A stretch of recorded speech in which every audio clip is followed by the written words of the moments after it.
E agora a gente vai trazer o Danilo Cacheta, que traz, a gente traz para trazer... É leveza, gente, é leveza, senão não dá. As últimas medidas anunciadas aí pelo governo federal. Danilo, bom dia. Oi, Mônica, bom dia a todos. Pois é, Mônica, a gente... Não se fala em outra coisa. A gente ficou, assim, surpreso, né, para dizer o mínimo, com o pronunciamento ontem à noite, feito em rede nacional de rádio e televisão pelo presidente da República, Jair Bolsonaro. Foi um pronunciamento que, na verdade, já era esperado, que o chefe da nação viesse a público falar alguma coisa direcionada ao cidadão brasileiro, diante dessa pandemia que a gente está vivendo, mas o comentário surpreendeu negativamente.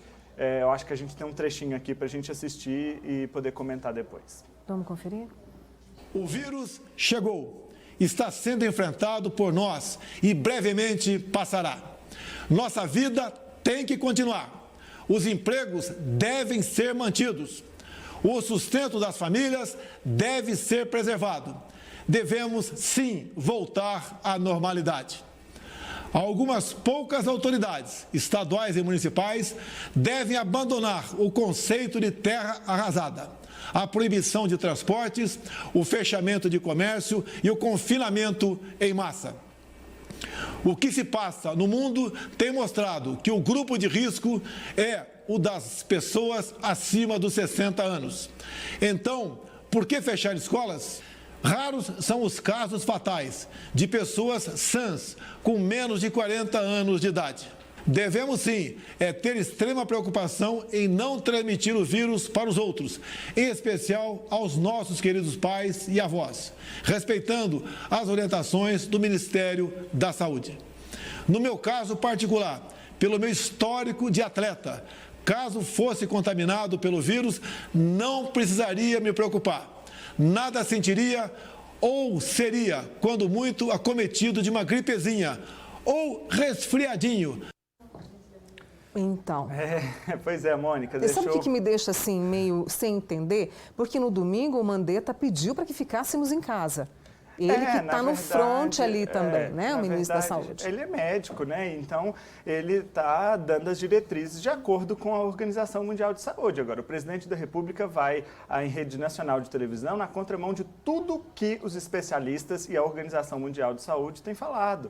Então, assim, para dizer o mínimo, foi um pronunciamento muito irresponsável, infantil. A gente não trata uma pandemia com deboche, como tratou o presidente da República. Não é minimizar o problema dizendo que crianças podem voltar para a escola e vão contaminar os pais e os avós que estão dentro de casa. Então, fecha os idosos e deixa as crianças na rua. E aí a criança, muitas vezes, não passa o sintoma, sequer ele se apresenta. Então, ela vai passando para 1, para 2, para 3, para 4, para 5. E, assim, o que mais me surpreende é que havia, sim, ainda uma remota esperança de que o presidente da República fosse fazer um pronunciamento, se dirigir à nação com um mínimo de responsabilidade, porque nos últimos 2 dias ele tinha baixado o tom. Né? Ele tinha, assim, moderado, chamou governadores para conversar, para tentar uma solução integrada envolvendo também todos os estados, Mônica.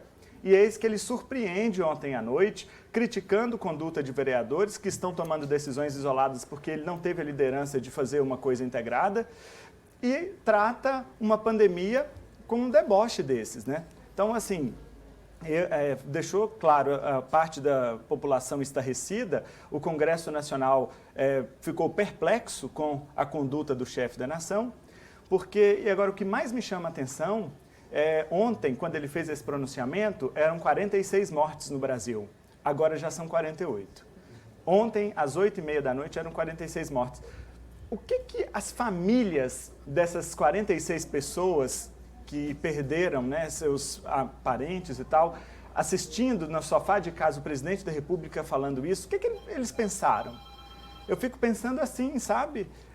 Uma doença que já matou 46 no Brasil e milhares pelo mundo, ser tratada com uma gripezinha.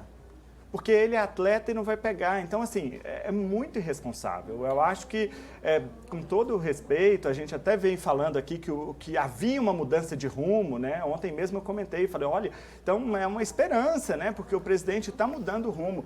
para um pronunciamento desses em rede nacional de rádio e televisão, ficar mandando indireta para outra emissora de televisão, criticando a imprensa como se fosse a imprensa a responsabilidade, a mídia a responsabilidade pela pandemia. Pela pandemia, né? Então, assim, deixou, sem dúvida, a população estarrecida e isso vai refletir agora, hoje. Então. O mercado financeiro abre daqui a pouco às 9 horas da manhã. Ontem, a Bolsa de Valores de São Paulo tinha subido aí cerca de 10%, já reagindo ao mercado internacional e tudo mais. Agora, hoje, depois desse pronunciamento da República, do presidente da República, já não tem mais esperanças. Pois é, a gente tem decretos aí, né, de cidades que estão com seus comércios fechados, escolas fechadas, e tudo isso hoje a gente vai saber o reflexo desse pronunciamento dele. É porque, na verdade, as medidas que foram adotadas por governadores e que é criticada pelo presidente da República, elas foram tomadas de acordo com orientações de especialistas e da Organização Mundial de Saúde. Isso que acontece no Brasil não acontece só no Brasil, acontece no Brasil com experiências do mundo todo. Então, assim, o que faltou no Brasil? Esse negócio de o presidente da República, desde o início da pandemia, ficar minimizando o problema, tratando como se fosse uma coisa pequena, esse foi o grande problema. E ele continua, a essa altura do campeonato, depois de tantas mortes, tratando o problema como uma coisa simples. E que não é. Ele tinha que entender a dimensão do problema. Nós estamos passando por um problema muito sério. Grave. É muito grave, né? E é grave a questão econômica? É claro que é. É muito sério também a questão econômica, o desemprego, tudo isso, o reflexo que isso vai gerar. Mas, Mônica, de nada adianta resolver o problema da economia se a doença continuar avançando. Adianta só, beleza, a economia funcionar, os empregos forem mantidos e aí o empregado, a partir de amanhã, começa a pegar atestado e deixa a empresa na mão porque está com suspeita de coronavírus. Aí a escola fica aberta, a professora não vai dar aula porque pegou o coronavírus. Não, né? Adianta.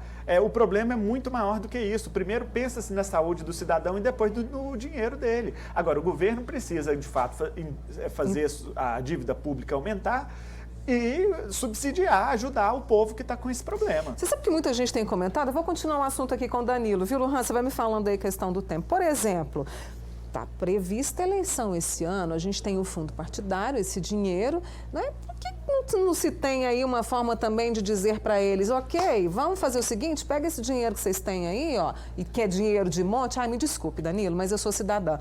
Põe aí na jogada também para ajudar a economia? Mas isso... Estou falando bobagem? Não está falando bobagem. Não está falando bobagem, inclusive já está sendo feito.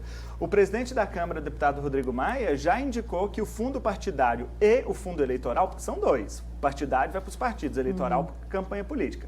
Os dois, parte dos dois fundos vão ser destinados também à ajuda disso.